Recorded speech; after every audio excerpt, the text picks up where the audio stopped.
the church can do a lot to make itself a healing zone for trauma by providing social support for people, by giving them an opportunity to disclose their emotions, getting past the hi, how are you? Fine, I'm great, and just how are you really? And giving people a chance to talk,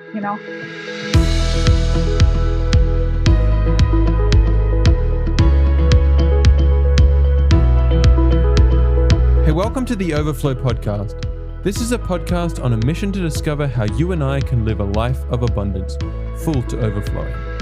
We're chasing personal growth in a spiritual direction, and in this second season, we're talking about broken love and redeeming grace, how we can navigate the brokenness and find the path to redemption. This is episode 11. My name is Karl Lindsay, and I'm joined by my friend and co-host, Philip Miller-Savlovich. You ready, Philip? Hey, I am ready, Karl. Man, I have to tell you, you really pronounce my name so well. It's as if you're from Eastern Europe. Maybe my roots go back there a long time ago. Oh, man.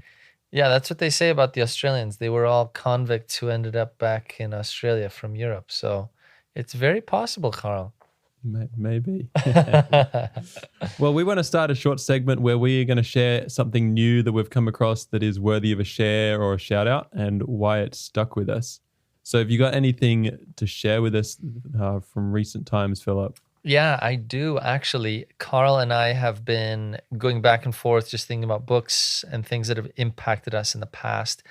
And I processed about that last week. So if you follow us on Instagram, Choose to Overflow, you'll see a list of books that have just really been meaningful to me in my life.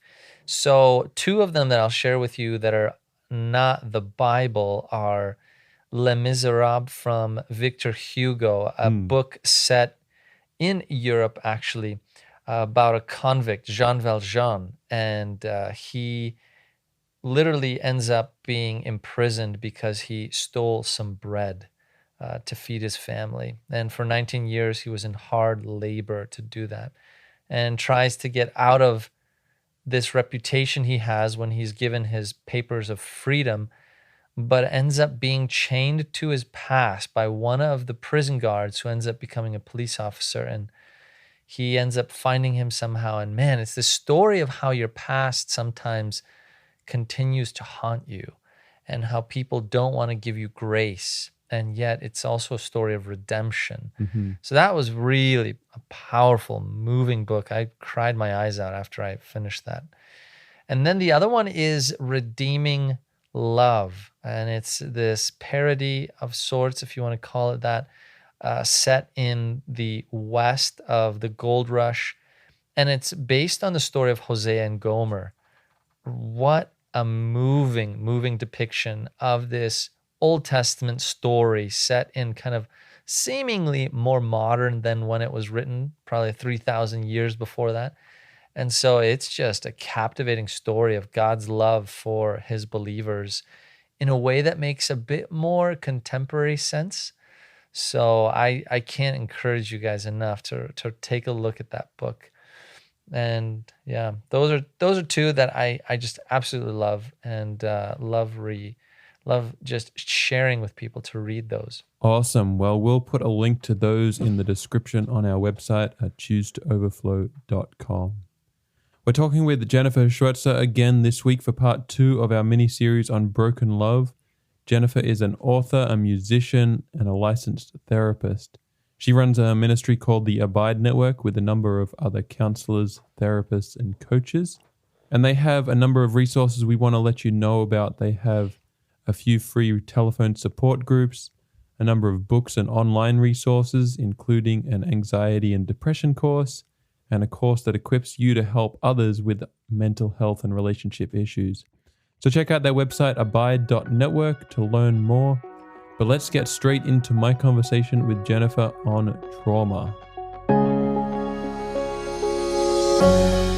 Well, welcome back to the Overflow podcast, Jennifer. Good to have you again. Good to be back. It's number 2 in our mini-series on broken love. Jennifer is from the Orlando, Florida area. We talked last week about her ministry called Abide. She's a licensed professional counselor, so a wealth of knowledge in that area. Jennifer, before we get started, tell me a little bit about your story, because it pertains to the topic today, I suppose, in some way. The story of you in the surf at Big Camp. Oh, my goodness. All right. Yeah, it does pertain. So when I was in Australia just a little more than a year ago to preach at Big Camp with my friend David Ashrick and Nathan Renner, we decided to go swimming one day. We were just a short walk from the beach. It was beautiful. And we just loved doing crazy things and being in nature. And so the three of us went into the surf, and they have signs up that say swim between the flags, excuse me. And we were like, oh, we don't need that. We're just so invincible. So we go out there and we were having the greatest time. What happened was, I'm a very good swimmer actually, but all of a sudden I would step on the ocean. If I got like out of breath or something, I'd step on the ocean floor, catch my breath, and then go back and dive into another wave. And, we're kind of doing body surfing. So all of a sudden I couldn't find the ocean floor. And not only that, but the waves were coming in this very chaotic pattern. Like it wasn't like one would roll in and then another. It was like they'd come from different directions. And I was just within minutes, maybe even seconds, fighting to stay above the water. Wow. And I wasn't even fully aware of what was happening because it happened so suddenly. And all of a sudden I don't see Nathan because he's like pretty far from us, but David is only about 4 or 5 yards away from me. Okay. And he starts to say, Jennifer, Jennifer, Jennifer, Jennifer, like he's getting my attention. And then he made me hold his hand and he told me to just calm down. And, he's saying stuff like this. And I'm like, why is he so worried? I'm just thinking, why is he doing this? I'm not even aware of what's going on. So long story short, we had gotten caught in a riptide. Nathan was also caught in the riptide, but he was in a different spot and had gotten out, I think, before us. David was very close to where I was. All three of us struggled for our lives, and we all feel, or David and I both feel, that we wouldn't have made it out. But what David finally did was he started yelling. And fortunately, I understand that the lifeguards do not have to help you if you were not swimming between the flags. They could just let you die if they feel like it. Well, the better angels of their nature prevailed, and they came over with surfboards, and within minutes we were on the beach and we were fine. But fortunately, David did that. I don't think I have a loud enough voice to hail them. I probably would have died. Yeah. And so so this is what happened that involved trauma. Obviously, that's a life-threatening situation. Mm-hmm. But David says to me, Jen, let's just, and to Nathan, let's just let this be our little secret, because people from Australia really make fun of Americans. They're so dumb, So we were like, okay, yeah, we understand. We won't tell anyone. Well, I'm just starting to have flashbacks and stuff. Like if you have a traumatic event like that, you've got to talk about it. So then Matt Para walked up to me. I don't know if you know Matt. Yeah, yep. And he walked up to me and I'm just like kind of milling around by the cafeteria or something. And he quotes a Bible verse in this like King James language. He said something like, why is thine countenance fallen or something? And I just went, and just that little evidence that he cared about me, I went, Matt, we almost died. I started crying. I was like, Matt, and I told him the whole story about the riptide and everything. And he's like, yeah, because I knew he'd understand because he's a surfer too, like he loves the water and stuff. And I knew he'd get it. And I knew he wouldn't make fun of me. And he's really sensitive and whatever. And so then I went back to David and I was like, David, I just had like an episode where I just exploded. We need to talk about this. We cannot hide this. We're going to all end up with PTSD, David. Yeah. Because what happens if you don't process trauma, it'll come back and ask to be processed. And you'll get nightmares and flashbacks. I'm not sure we would have acquired that, but we did qualify for the first criteria for PTSD, and that is a life-threatening experience. Yeah. And so we could have developed it. And so he was like, all right, we can talk about it. So we ended up just telling everybody. They can think we're stupid if they want to. Yeah. We don't care. Well, glad you survived that episode. Man, that would be scary. Mm-hmm. So yeah, today we're going to talk about trauma. That's a big, ugly topic in many ways. Oftentimes trauma seems to be associated just with events such as war or car accidents, sexual assault and child abuse, but dismissing the potentially traumatic effects of having maybe a father walk out of a child's life or other similar occurrences, even almost drowning at the beach. So I don't want to diminish the significance of the traumas, the big ones that I mentioned, but I think trauma is unfortunately much more common than we initially suspect. Mm-hmm. So let's talk about that, what it really includes and how would you define it? Okay, so I'm going to try to simplify it. Trauma is an experience that outstrips your coping resources. So any distressing experience you have that is beyond your normal coping resources is considered traumatic. There's an overwhelm of the system. And of course, like so many other things, there's a range that can be a little bit like definitely almost drowning was outside my coping resources. Mm-hmm.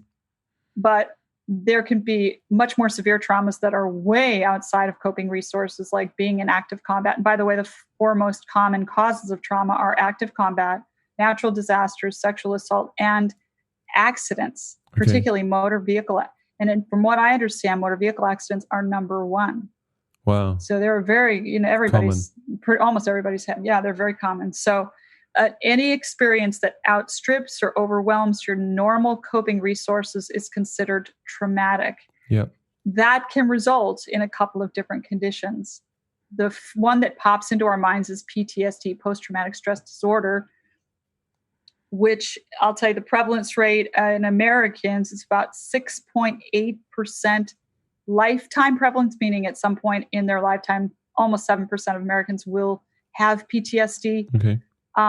But among women, it's about double what it is among men. The lifetime prevalence among men was 3.6, and among women was not almost 10%. Wow. So it's much more common in women. So that tells me that there's some innate coping ability in men that isn't there in women. So our ability to survive a trauma without developing PTSD does have to do with certain internal mechanisms that some people are just stronger in than others. Okay. So that would be PTSD. So PTSD is characterized by a number of patterns. Easy startle reflex like anxiety and depression. It can often involve a pattern of avoidance where you avoid everything that reminds you of that trauma. Flashbacks, nightmares, almost the brain forcing you to face it, if you think about it that way. And then sometimes dissociation and some other features. So that's PTSD. It can be crippling. It can simply be inconvenient, or it can be downright crippling and life-altering. And many with PTSD take their own lives because of how difficult it is to manage. I have done a lot of research. In fact, I'm getting a doctoral in community counseling with a concentration in traumatology. And I've done a lot of research recently on trauma, and it brings me to tears. Just think what these veterans go through when they come home and they can't relate to anyone because they're in a world of their own pain. It's heart-wrenching. So that's PTSD. But there's another diagnosis called CPTSD, complex post-traumatic stress disorder, that is more what you were talking about when you said dad walking out of my life. So classic PTSD, you have to have had a life-threatening encounter of some sort or so another. It's more life-threatening rather than emotional. And it's more an isolated event or an isolated series of events, whereas CPTSD can be acquired over the long stretch of a person's childhood, usually because of highly dysfunctional home environment, chaotic home environment, abusive home environment, addiction in the home. These types of things will insult. So it's sort of like PTSD a lot of times is I punch you in the jaw and I break a tooth. CPTSD is I slap you on the face just gently. It doesn't hurt at all, but I do it over and over and over and over. And pretty soon it's just welts. So that's kind of the difference. Unfortunately, CPTSD, as real as it is, has not made it into the diagnostic manual, which is one of the stupider things about the psychology profession, as far as I'm concerned, because so many people struggle. And if you don't have a diagnosis, you don't get insurance coverage and you can't get counseling and so forth. But CPTSD has been found to be to blame for a lot of health problems. And this is made very clear in what is called the Adverse Childhood Experiences Study, where if you can imagine a pyramid, at the bottom of the pyramid are these traumatic life events as children. Yep. And then next stack in the pyramid is things like, anxiety and depression. Then the next stack is lifestyle, things that people do, choices that they make that are harmful, unhealthy lifestyle.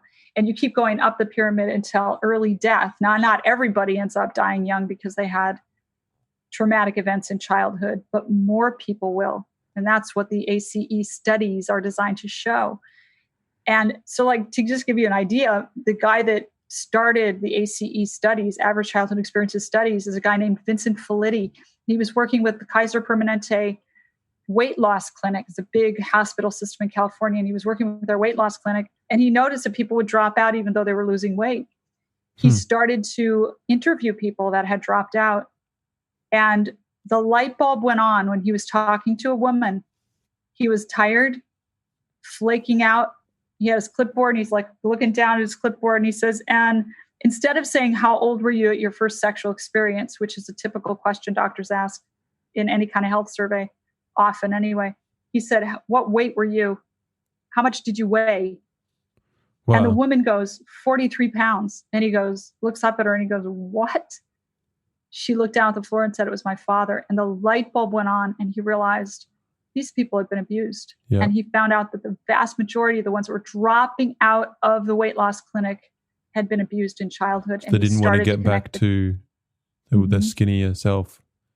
Wow. To be overweight is to be overlooked. So it's a protective mechanism, but also an escape.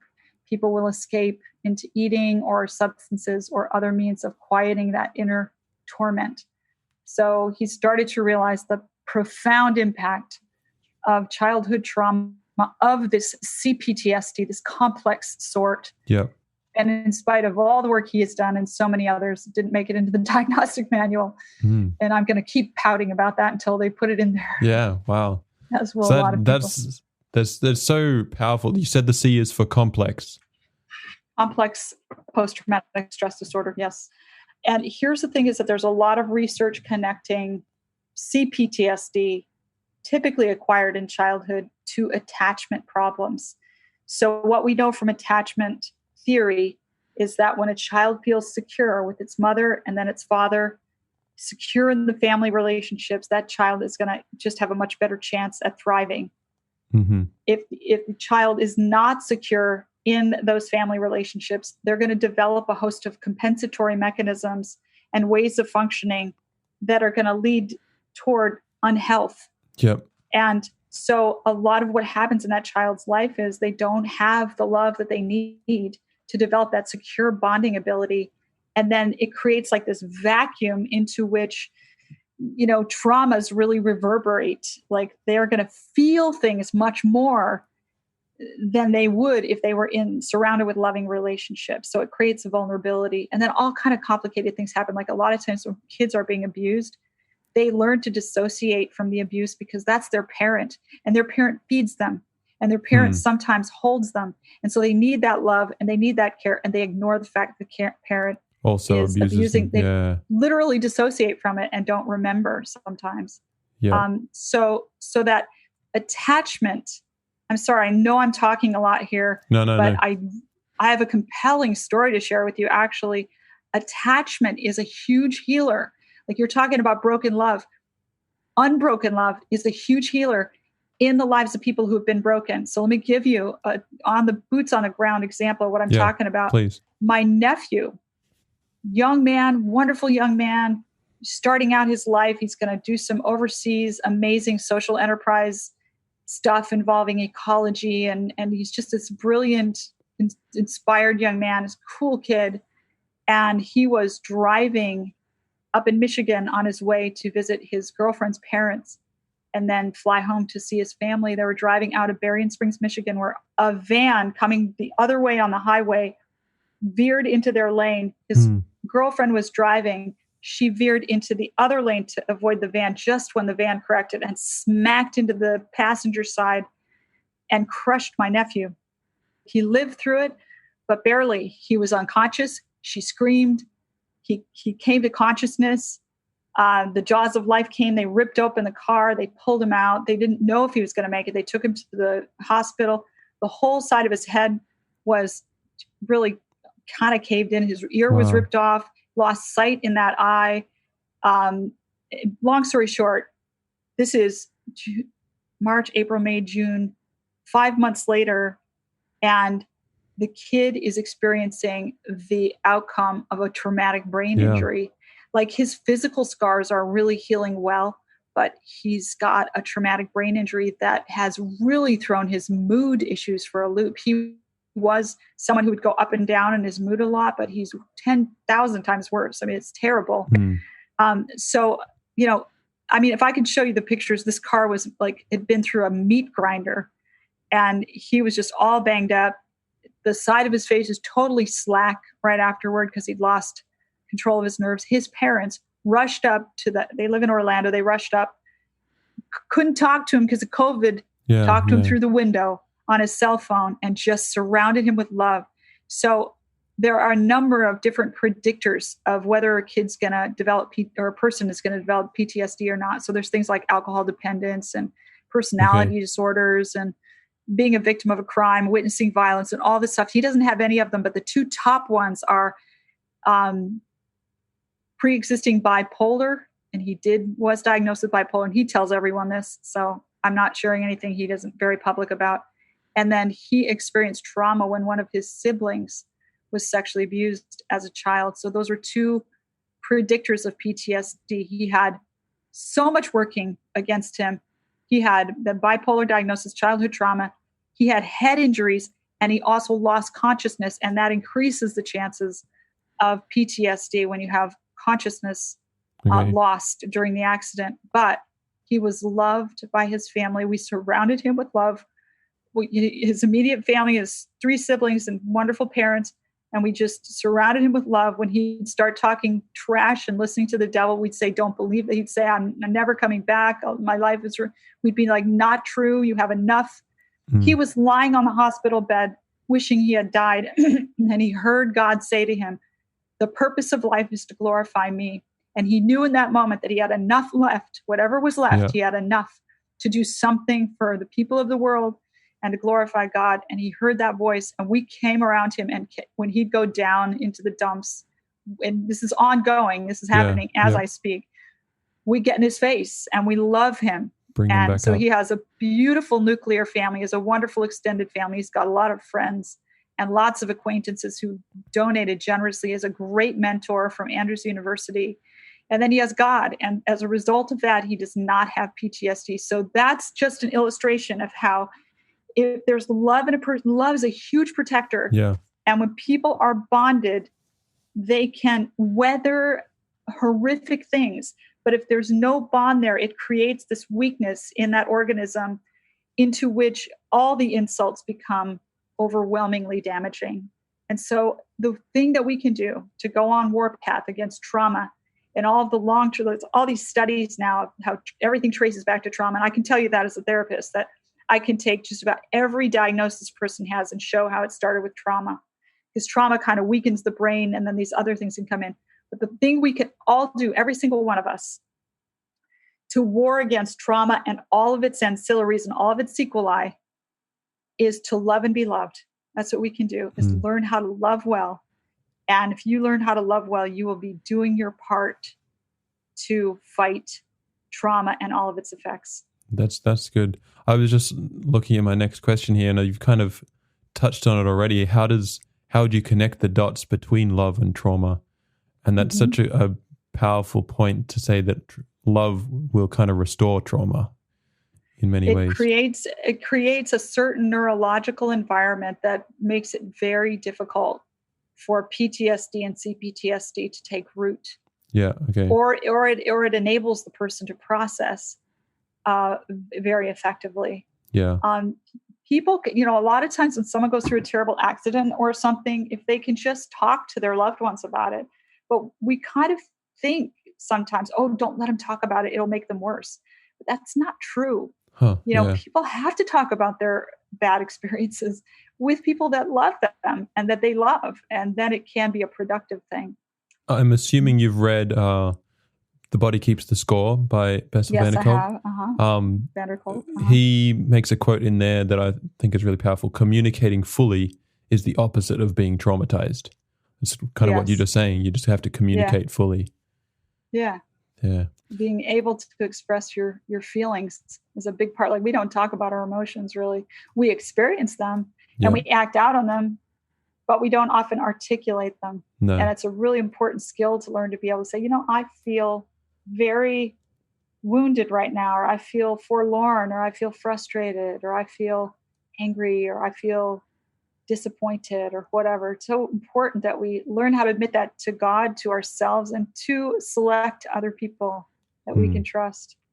So having relationships with fathers, for example, with abusive, harsh, or absent physically or emotionally fathers, Right. sometimes that has the potential to destroy one's perception of the true character of God as one of It can go love. either way. It's called, you can either have a compensatory relationship with God, or a continuing or a corresponding relationship. So you can compensate. You can see in God the compassion that you never had, or you can assume that God is the same. Yeah, right. And relate to God as if he was the same.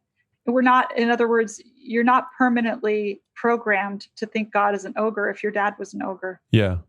So your dad being an ogre is part of the story, but it's not the whole story. Yeah, and that's important to remember. But how else can trauma impact our relationship with God? In what ways does it go beyond that, just the father-child relationship? I think that trauma can put us in fight or flight mode, like a chronic scanning the environment for threats. Okay. Kind of an approach. So if we're always looking, if we grew up in a survival mode because our home was so dysfunctional, dangerous, and chaotic, and we learned to just sort of like hunker down and protect ourselves, we're going to find it very difficult to become vulnerable, because vulnerable is threatening when you're in a dangerous environment. And what is often the case is the thing that is very useful in an emergency situation or survival situation is very harmful in a non-survival situation. Yeah. So a lot of overcoming trauma is learning that what was threatening me back then is no longer here, and learning to distinguish between actual threats and perceived threats. So I would say one of the connections between trauma and love is, how can we make ourselves vulnerable to anyone, even God, if we have never trusted before in our lives, if everything we've ever experienced in relationship to others has been survival and danger and has demanded that we defend ourselves. How can we learn how to let our guard down and trust? The good news is we can. We can, but it will be a challenge. You talked there about the importance of needing to realize that the danger has passed. So rather than being in survival mode, it's kind of like we need to be in survivor mode, where we are a survivor of the past. And then I love that. You kind of move into this relationship with God from that, as, I guess, realizing that love has been broken, but now you've got the chance to heal that love. Love that. That's really good. Moving from survival mode to survivor mode. Yeah. That's good. Why is it so important to understand and process the pain in our past, rather than metaphorically hiding it under the rug? There's kind of two schools of thought on that, and there's a balance, because sometimes people overprocess. It's like food. You can underprocess it, you can overprocess it. Yeah. But in answer to your question, because there is a school of thought that says don't talk about it, throw it into the lake and put up a no fishing sign. But what happens is it comes back up. Yeah. But it comes back up. When people experience trauma, that's right. It's in the part of the brain that is nonverbal. And what you want to do, and what a lot of trauma therapy involves, is taking it out of that nonverbal place and verbalizing it. And then you can pass it up to the cerebral cortex, where you can look at it logically. If you don't create that avenue from the emotional brain to the cerebral cortex to enable you to look at it logically, it's going to stay locked in the emotional part of the brain, and it's going to bang around in there your whole life and give you nightmares and flashbacks. Yeah. You want to create that pathway. And so you do that through therapy, talking about it, writing about it, journaling about it. Journaling is very powerful for people that have experienced trauma. There's an important part, though, in identifying those moments. Sometimes we may have unintentionally suppressed a traumatic incident, How can we go about identifying those moments, those events? Because some people like barely even remember their childhood memories because they've pushed it away so much. Well, I'll give you an example in my own life. When I was about 12, 13 years old, I was bullied and sexually and physically abused on the playground, assaulted by a group of girls. And I had a very strong trigger response whenever, because they were kind of like the popular kids, the mean girl kind of clique, but popular. And I had a very strong trigger response to anybody that reminded me of people like that in personality. Okay. And I would like melt down. So I would say, if you want to identify what your buried traumas are, look for your triggers. Look for and triggers. Ask yourself, where did that come from? Are there certain things you're avoiding? Yep. And if so, could it be that you're avoiding the memory of something unpleasant that happened? That'd be a couple things you could try. Oh, that's good. Yeah. Yeah. So I mentioned before, The Body Keeps the Score, Bessel van der Kolk's book, Brain, Mind, and Body and the Healing of Trauma. We can put a link in the description if you want to look at that book. But he talks about how traumatic experiences leave their mark in our emotions and even our biology for years after the fact. We end up passing on the effects to our families. So the idea behind this podcast is the overflow. So we want to be overflowing things of God, not the effects of our broken past. So can you give us some ideas and tools to help us move forward and avoid passing these stories on to those we love? I would. There's a whole field of research called post-traumatic growth, and I stumbled on it as a result of being a student of the Bible. I noticed in the Bible, it talked about traumatic events occurring to the saints, God's people, and it not destroying them. And then I looked at the scientific trauma research, and it seemed to be saying things happen to you, they're out of your control, they happen to you, and then you're ruined for life, And I was like, well, this doesn't match, So because I'd see, this light affliction, which is but for a moment, works for us a far more exceeding and eternal weight of glory. And I'd be like, that doesn't sound like it ruined them. It sounds like it made them better. So I thought, I bet that there's some research on the benefits of trauma. And I stumbled on this sort of subgenre called post-traumatic growth research. It was authored by a couple of guys that were asking some of the same questions. And what they found was that people, not everyone, but some people can improve as the result of trauma in certain ways. So they improve in terms of personal strength. They can improve in terms of opening up their mind to new possibilities, getting out of their ruts. They can improve in relationships. It deepens relationships. You appreciate people more when you almost die or whatever, Wow, yeah. Appreciation of life, just realizing what an opportunity life is. And then spirituality, it would deepen people spiritually. And what they found was the things that predicted, because not everybody grows from traumas. Some people get bitter, some people get better. So what determines, they asked, and they found 4 things: social support before and after the trauma, opportunity for emotional disclosure. They could express their emotions. Spirituality, a certain kind of spirituality that had a positive God image versus a retributive God image, where they don't think God made this disaster happen, this hurricane or motor vehicle accident or whatever. They don't see that as coming from God. They see God as helping them. That kind of spirituality. And then acceptance coping. Acceptance coping is basically not rehearsing what might have been over and over. Because so often, and my nephew struggles with this, and I get in his face about it. He says, oh, if only this accident had, and I said, that option is not on the table. Not anymore. Except this has happened, except. It's so important that people that have been traumatized learn to accept what has happened and move forward. Now, there's a grieving process. You don't want to force them to accept it before they're ready, but it's in their best interest if ultimately they say, it happened. I'm not going to keep wishing it didn't. I'm not going to keep thinking about what might, because that'll just make me feel powerless. And so instead, I'm going to accept. So acceptance coping is a big part of that. The church can do a lot to make itself a healing zone for trauma by providing social support for people, by giving them an opportunity to disclose their emotions.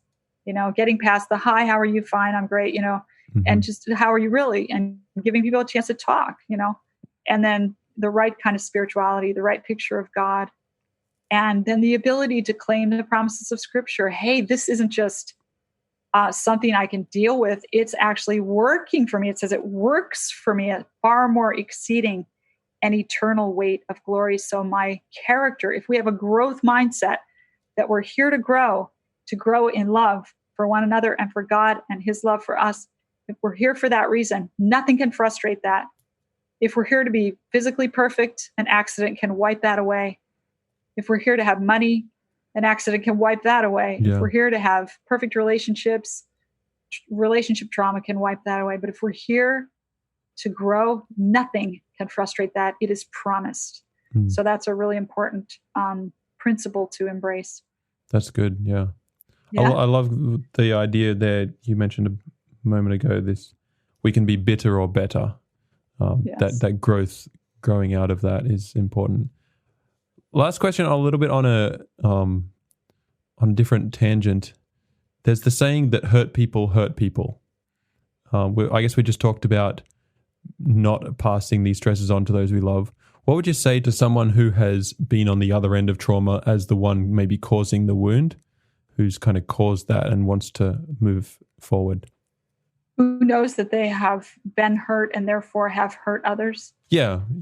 Or Yeah. even if they don't necessarily understand where their hurt came from. Yeah. Well, it's great that we can apologize, Mm-hmm. and it really helps actually to be able to admit that it doesn't. I don't think it negates an apology to go to someone and say, I was very, maybe you got really close to someone and then all of a sudden you got scared, you went away, and the person was like mystified and bewildered and it was really painful. I don't think it would be wrong to go to that person and say, I'm really sorry. I know that was really painful for you. I had some abandonment issues growing up and this and this and this happened. And that's when I developed that pattern. And I'm sorry you had to be caught in the cogwheels of that. And I'm sorry for the pain it caused you, but I just want you to know it wasn't about you, it was about me and some of the stuff that I've experienced. So I don't think that, an apology is necessarily negated by you tracing it back to reasons why you're that way. Yeah. Yeah. In fact, it can help. That person gives that person an opportunity to say, I'm, really forgive you abundantly and say, oh, I see, you weren't trying to hurt me. You're just coping with something I couldn't see. So I would say, yeah, we can always retrace our steps. That's the beauty of the gospel is there's forgiveness, there's repentance, I think hurt people. I've seen it, but I don't think they have to. I think hurt people can be some of the most healing people in the world. Yeah. Yeah. And we're all hurt. The thing is, it's not really how hurt we are, whether we're hurt or not. It's not like there's a clear line. Everybody's been hurt to some degree. The question is not, have we been hurt? The question is, what are we going to do with those hurts? Yeah. Are they going to deepen us? Are they going to enrich our spiritual lives? And are they going to make us conduits of healing and grace to others? Yeah. We comfort others with the same comfort that we were comforted with of God. Yeah. That's powerful. It reminds me again, I've got a list of quotes from that Body Keeps the Score book again. He said that our capacity to destroy one another is matched by our capacity to heal one another. So I guess we just have to remember that we may be hurting, but we can heal as well. And that's really important. Amen. So to close again, do you have one or two questions that we can work on as a little bit of homework to maybe discover some moments of trauma or work towards the next step of healing? I would say, what are you avoiding? Yeah. What are you avoiding? And how could you face it how could you face it in the strength of Jesus? How can you train yourself toward courage? Because basically therapy for trauma is courage training. You learn to face your triggers. Yep. So ask yourself, what am I avoiding and what could I face? Yep. In the strength and grace of Jesus. It would be helpful to say, as a hurt person, who have I hurt? And who can I share my story with? You can't, nobody can argue with the story, So ask God to bring you to a place of healing. And then as soon as you possibly can, with any kind of conviction, share what you've been through with other people, because our stories open up their stories and their hearts for healing. We comfort one another with the same comfort that we were comforted with of God. And in fact, God allows us to experience difficulties like some of these traumas so that we can be avenues of healing. And we can, there's a story of a guy coming upon a train wreck, and he sees this man pacing back and forth. He's body strewn everywhere, and this man is pacing back and forth, muttering something under his breath. And the man gets closer, and he hears the man saying, my instruments, my instruments. He was a surgeon. Oh. And he was looking at all these dying people thinking, I could save these lives if I just had instruments. God is pacing back and forth over planet Earth saying, where are my instruments? I could save these people, but we are his instruments. Will we be those instruments? Will we place ourselves in his hands?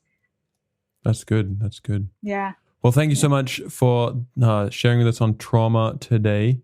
Remind us how we can connect with you. Just go to abide.network. You just put that in a search engine. You'll get to the Abide Network website, and there's all kinds of different resources there. You can sign up for counseling on the website, fill out the intake form. You can look into some of our trainings. And if you have any questions, you can go through the contact form, and we will do our best to help you. Great. Yeah. Well, that is at abide.network. Thanks again for joining us. You're welcome. My pleasure.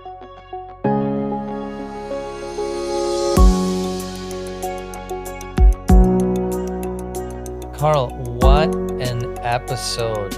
Wow. I am just honestly blown away at the conversation that you had with Jennifer. There's so much to talk about in that. My goodness. Well, trauma is such a big topic, isn't it? Oh, yeah. I just love that idea of the CPTSD, complex post-traumatic stress disorder, which is much more prevalent. And I think that's kind of what I've been thinking about a lot with trauma. And that book I mentioned in there, The Body Keeps the Score. Yeah. That this childhood trauma is something that sticks with us, and it's typically linked, as Jennifer said, to these attachment problems. So if there's an attachment issue, it's more likely that we're going to develop these kind of mechanisms that leave us in an unhealthy state of mind. Yeah, absolutely. There's one other thing I love about that book, The Body Keeps a Score. It just, it brings out this realization that many of us seem to forget, that we have physical health we have to take care of, but also our psychological health is so vital to address because it affects your body. Literally, The Body Keeps the Score is the title of this book because it's truth. Yeah. Your body feels the score of your mental and emotional health. And when we neglect to take care of it, your body literally deteriorates. That really came out in her story with of her nephew in that car accident, right? Oh, yeah. And you think about various things that we go through in life, these things sit with you for a really long time. And what I liked, what Jennifer was bringing out is, hey, you have got to deal with your trauma because it reverberates into your life. I thought of this notion of it expands as you go on in time, like a ripple in a wave. Hence why it's so important to deal with trauma.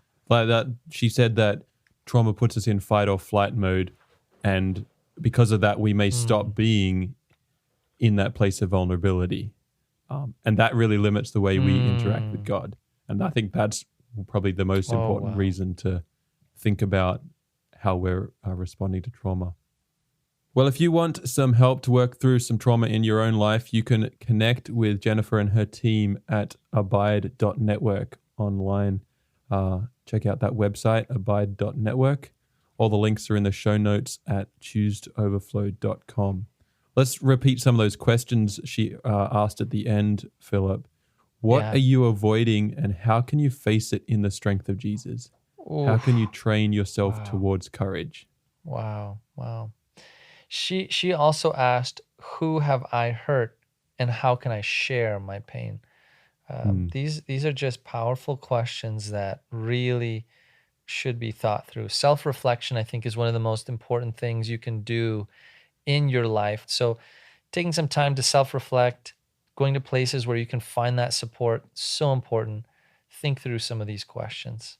Yeah, we'll have these questions and a couple more in the reflection guide on our website as well, choosetoverflow.com. Well, as we always do, we want to just take a moment to say a blessing over you. And so can I do that right now?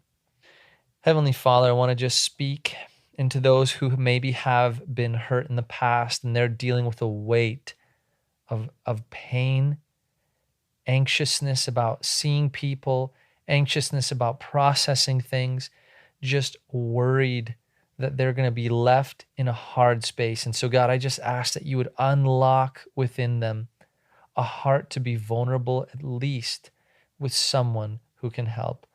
And God, I pray for healing and restoration. You are the God of healing and restoration. And so would you do that for them today? Bless us in this time. Father, help us to choose to truly plug into you so that we can overflow. In your name we pray. Amen.